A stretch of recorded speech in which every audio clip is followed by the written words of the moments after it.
Hello and welcome to another episode of the Fantasy Writers Toolshed. It's just Richie today, and we're going to try something a little bit different and something a little bit new, but I think it's something you'll hopefully enjoy. Before we crack on though, I just wanted to mention a couple of giveaways you can enter to win some very awesome fantasy books. The first is of Metal and Magic Publishing's Lord of the Rings bundle, which has the trilogy plus The Hobbit as well. And I'm also running a giveaway on my own blog celebrating all things sword and sorcery. In that bundle, you can win the 5th season by N.K. Jemisin, which won the Hugo Award in 2016, The Blade Itself by Joe Abercrombie, and The Last Wish, which is book 1 in the Witcher series. So to enter both giveaways, the links are in the description. Just head over there, fill out the forms, and the winners will be announced the 6th of February for of Metal and Magics, and the 26th of February for my own. Anyway, enough of that. Time to head on to something that we've referred to quite a bit on this podcast, but haven't quite tackled in detail. And that is conflict. And to be honest, it's a bit of a crime that we haven't done more when it comes to conflict, given how important it is to storytelling. And we're going to explore what exactly conflict is, its relationship with other elements of storytelling, and also we're going to finish with a short story exercise which is all based on everything that we're going to discuss, and we're going to keep it short, we're going to keep it simple. I'm just going to give you the very core details of what you need to know.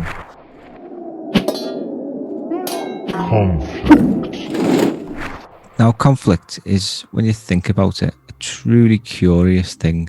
It's one of life's many contradictions, because when we think about our own lives in reality, we do all we can to avoid conflict.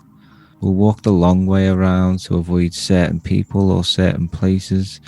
We'll just bury our head in the sand and wish it all away. But when it comes to entertainment and reading and fiction generally, watching television types of films, we seek things riddled with conflict.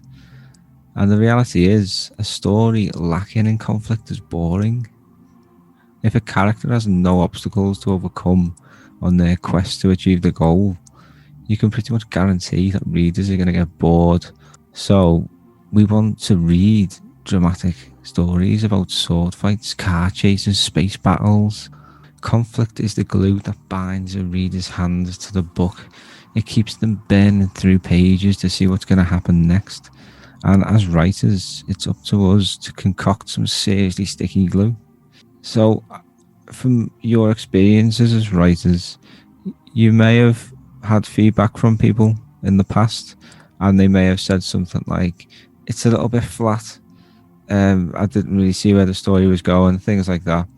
You can pretty much guess that what they're trying to say is that the story lacked some kind of conflict, a hook, the glue that kept them wanting to read to find out what it is. So when we talk about conflict, let's break it down. So it is really quite simple. Conflict is anything that hampers, prevents, or stops your main character from achieving their goal. As we know from talking about characters in the past, and as you probably know from general sort of storytelling information about characters, all characters need to have some kind of objective, some kind of goal that they're working towards in the story. And conflict essentially is all of the obstacles in their path to achieving that goal. As that character progresses through the story, they either overcome the obstacle or they fail. Things get worse. So conflicts don't have to be significant or physical like another character, or in its plainest form, a giant wall stopping the character from getting to the other side. Conflicts can be small internal things. They can be internal voices of fear telling your protagonist not to act. That's a conflict. A great army defending the city within which your hero's family are being held captive. That is a grander example of a more physical obstacle, a conflict that has to be overcome. And adding conflict into a story isn't that tricky to do. All you have to do is ask yourself something like this: how can I prevent my characters from achieving their goals in this scene or in the overall story? And in our short story exercise, we're going to look at a way that we can practice this.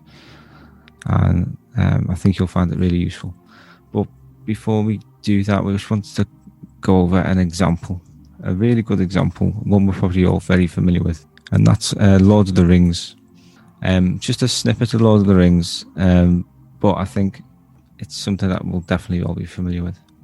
So we're going to start from the point at which the Fellowship is formed at Rivendell. So from that point onwards, the gang sets off, crossing over mountains and all that jazz. Along the way, watchers of the film, we're going to go by the film, because it's more of a visual sort of way of explaining things. There's a scene in which a murder of crows, as the collective noun is, flies over the Fellowship as they're all having something to eat. That's Saruman's eyes and ears, spies. That in itself is a minor conflict at first. They have to hide to get out of sight. So it's a negative experience as well, because it forces them to move in a different direction because they know that they're being watched.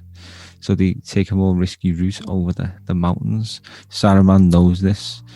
And next we have Saruman taking down the mountain, or trying to, which again forces the Fellowship to take a different route through the mines of Moria. Before they get into the mines of Moria, they have to fight this giant squid, another source of conflict. And then once they get to Moria, they realise the place is riddled with goblins and the Balrog. So again, lots more conflict. Obviously, things take another dire turn inside Moria. If you haven't seen or read the book, I won't mention what happens. And you can see, if you can visualise this, all these different points we've just mentioned, if you can imagine that on a graph, which is something again we'll come to later, each time one of these incidents happen, things get worse, and the graph will keep going further and further down until it reaches its low point, and things can only get better from there onwards. So that's a good example, I think, of conflicts within a story. But there's something that we need to consider as well, something very important when we look at these obstacles, and that is the relationship conflict has with characterization and crafting characters. Because as you probably know, characters generally don't stay the same in stories. I mean, there may be certain types of stories where we've got, like, let's say, it's like supermen, superwomen kind of characters, like James Bond. You have to save the day, and they never ever fail to do so. So we're talking more about characters who sort of, like, as an example, like the Harry Potter kind of character who starts as a sort of downtrodden young boy and goes on to become a great wizard, I suppose. Yeah, so that's the kind of character we're looking for. So along Harry Potter's path, let's stick with the Harry Potter example. He has to overcome many obstacles, and when he overcomes them obstacles, he grows as an individual. He learns new skills. He might meet new people to help him along his path, and eventually, over all of those challenges that he overcomes, helps him become the person he eventually is. And when we think about what an obstacle is, this is something that is preventing our character from achieving their goal, their motivation, their objective, what they want to get more than anything else in the world. So the experience of facing that problem, I mean, that may tap into their deepest fears, This has the potential to change them as people fundamentally. It may change them for the good, or it may change them for the worse, but the point is that they change. So when it comes to deciding the types of conflicts that you want to include in your story and what you want to give your characters to overcome, it's really important to think about the impact that it could have on them as characters and as people. So, for example, a lot of fantasy, it's generally the medieval times of that era. The warfare is absolutely brutal. Just imagine hacking someone to death with a sword or an axe. Just horrific. Them experiences on a character. I mean, imagine your protagonist has to fight for their lives and they kill another person. How is that going to impact their conscience, their sense of morality down the line? Is that going to sort of scar them?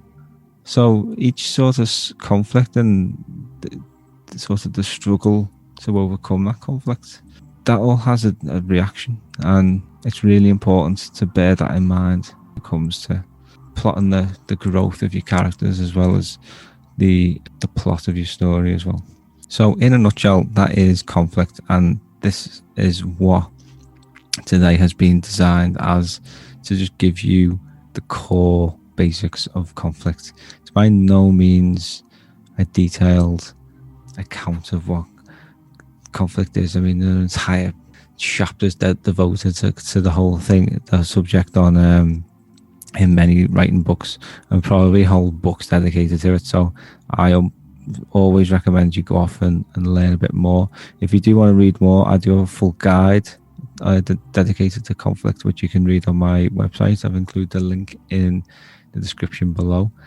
But to help reinforce what we've discussed today, I just wanted to introduce something new to the podcast, which is a little short story writing exercise, but I'm going to turn it into a bit of a competition as well. So for new listeners, you may not be aware that this podcast is associated with Of Metal and Magic Publishing. So what we're going to do for this exercise is the winner of anyone who chooses to submit the story to us, the winner is going to get published on the website, and they're also going to receive a bunch of free books. So just before we get into what the actual task, the deadline to enter is Friday the 26th of February. You've got to send your submission to ofmetalandmagicpublishing@gmail.com, and we're going to announce the winner in early March. So here's the task. I want you to create a character, and I want you to give them an objective.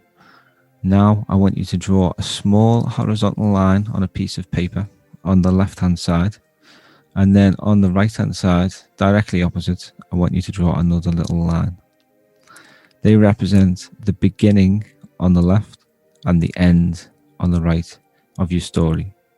The space in between is your plot and your space to create, chart the conflict of your story. And as we've discussed, these points are also the locations where your character will grow as individuals. So whenever our character encounters a conflict on this chart, we want to highlight that plot point by drawing a small circle. You can label it as well, just to tell you what it is. I think that helps.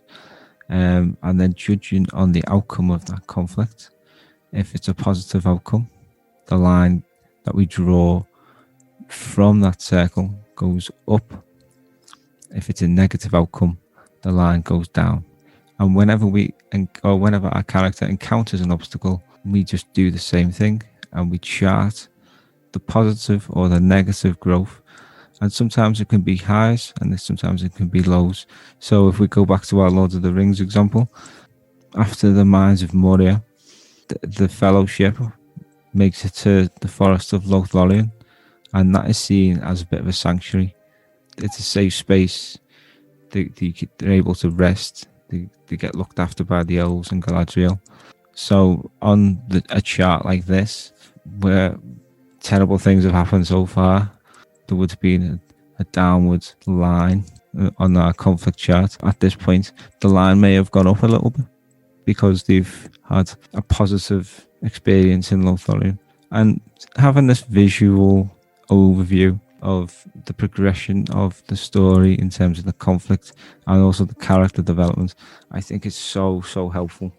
It's something I do now for every story, and it just helps me see that there's no flat part of the story. There's always something exciting happening just to keep the reader hooked. So don't forget, this is going to be up until Friday the 26th of February. Just send your submissions to Of Metal and Magic Publishing at gmail.com. Good prize, get published on our website, promote you on this blog as well, and we'll give you some free books. So it's a bit of fun as well, and hopefully you're going to learn something new. So yeah, thanks very much for listening, everybody. We're going to be back in a few weeks' time with part 2 of our fantasy weapons and armor series. So thanks very much for listening, everybody, and don't forget, if you enjoyed this, please like and subscribe and tell people about this podcast. We very much love the fact that everyone is enjoying this, and we just want to reach more people. So thanks very much, and we'll speak to you soon.